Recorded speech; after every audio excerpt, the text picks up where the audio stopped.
आज की ये प्रेस वार्ता किस विषय पर थी, क्या उद्देश्य था?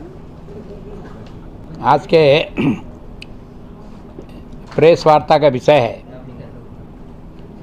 कि स्वर्गीय रमेश मुंडा विधायक के हत्याकांड में 5 साल से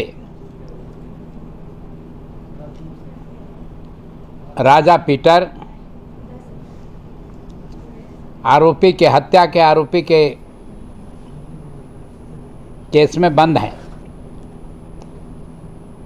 इस संबंध में हम लोगों का कहना है, जहां एक तरफ है रमेश मुंडा हमारे मित्र थे, उनके हत्या का जहां हम शोक व्यक्त करते हैं, निंदा करते हैं, साथ साथ उस हत्याकांड में राजा पीटर को जो फंसाया गया है, मैं समझता हूं राजा पीटर निर्दोष है।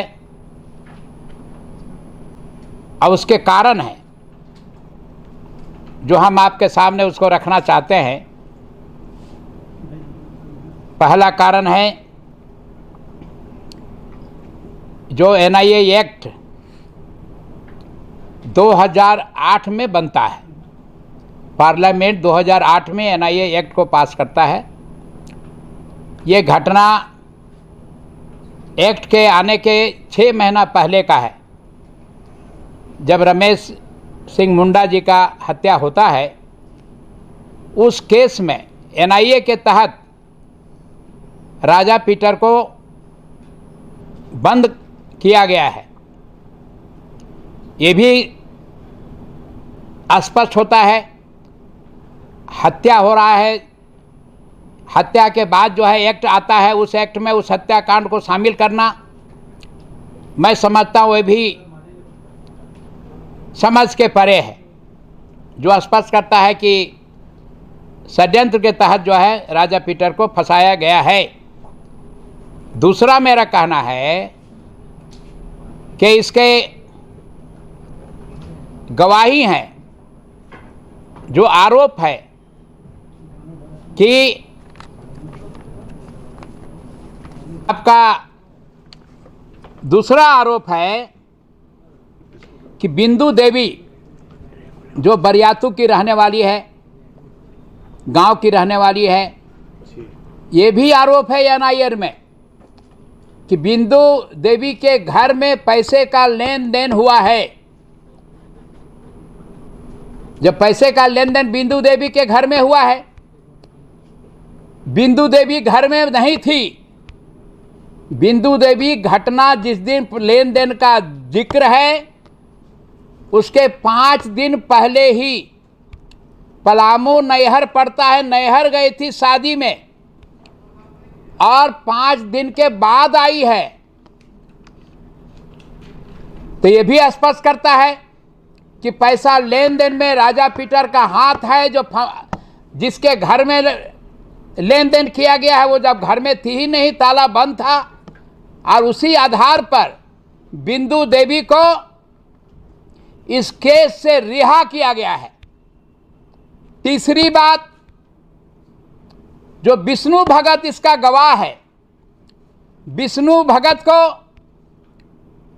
164 में बयान दिया गया। उस बयान में विष्णु भगत ने कहीं भी राजा पीटर का जिक्र तक नहीं किया है। ये दूसरा नमूना है कि राजा पीटर को फंसाया गया है। तीसरी बात, कुंदन पाहन, आरोप में है कि कुंदन पाहन को पैसा दे करके, जो नक्सली को पैसा दे करके राजा पीटर ने और रमेश सिंह मुंडा को हत्या कराया है। कुंदन पाहन लिखित बयान जो कोर्ट में दिया है, उस लिखित बयान में कहीं भी राजा पीटर का जिक्र नहीं है। ये भी साबित करता है कि जो आरोप है वो मिथ्या है, मनगढ़ंत है, फंसाने के नियत से किया गया है।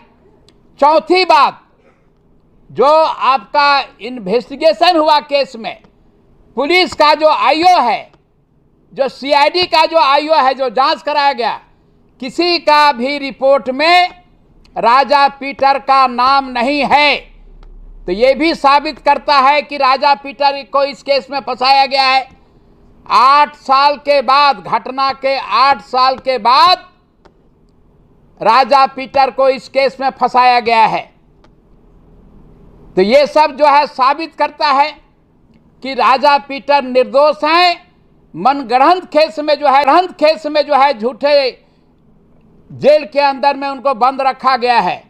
5वीं बात, राजा पीटर झारखंड के उस समय के वर्तमान मुख्यमंत्री शिबू सोरेन, जो गुरुजी के नाम से जाने जाते हैं, आदिवासियों के महान नेता गुरुजी को जिसने हराने का काम किया है, और वो साबित करता है कि राजा पीटर आदिवासियों में लोकप्रिय होते जा रहे थे। तो उनके लोकप्रियता को रोकने के लिए, समाप्त करने के लिए, और जो है ये कांड उनके नाम कांड में शामिल किया गया। इसी प्रकार झारखंड के जो पूर्व मुख्यमंत्री हैं बाबूलाल मरांडी जी ने भी भारत सरकार को पत्र लिख करके, होम मंत्रालय को पत्र लिख करके उन्होंने आग्रह किया था इस कांड का पुनर्जांच हो, री इन्वेस्टिगेशन हो। वही हम लोग आज कहने के लिए यहाँ पर आए हैं। बिहार के पूर्व मुख्यमंत्री जीतन राम मांझी ने भी भारत सरकार से आग्रह किया है इसका पुनर्जांच हो, री इन्वेस्टिगेशन हो। क्यों, कैसे इसमें एनआईए लागू हुआ, और सारे गवाही जब विपरीत है, किसी गवाही ने उनका जिक्र नहीं किया, तो ये स्पष्ट करता है कि ये निर्दोष हैं। यही कहने के लिए आज हम लोग प्रेस कॉन्फ्रेंस में आए हैं। हम लोग झारखंड के जो महामहिम हैं राज्यपाल महोदय, उनसे भी हम लोग आग्रह करने जा रहे हैं, मांग पत्र रखने जा रहे हैं कि भारत सरकार को भेज करके झारखंड के भविष्य, झारखंड के लोकप्रिय आदिवासी नेता राजा पीटर को, जो 5 साल से यहाँ बेवजह बंद रखा गया है, हम लोगों ने जो तथ्य दिया है उस पर पुनर्जांच हो, री इन्वेस्टिगेशन हो। यही आग्रह हम लोग महामहिम से करने जा रहे हैं, ताकि महामहिम जो है केंद्र सरकार को इसको भेजने का काम करे और पुनर्जांच हो और निर्दोष आदमी राजा पीटर जेल से बाहर जाएं। बस यही आग्रह करने के लिए, यही सूचना देने के लिए आज प्रेस कॉन्फ्रेंस हम लोगों ने बुलाया था। धन्यवाद।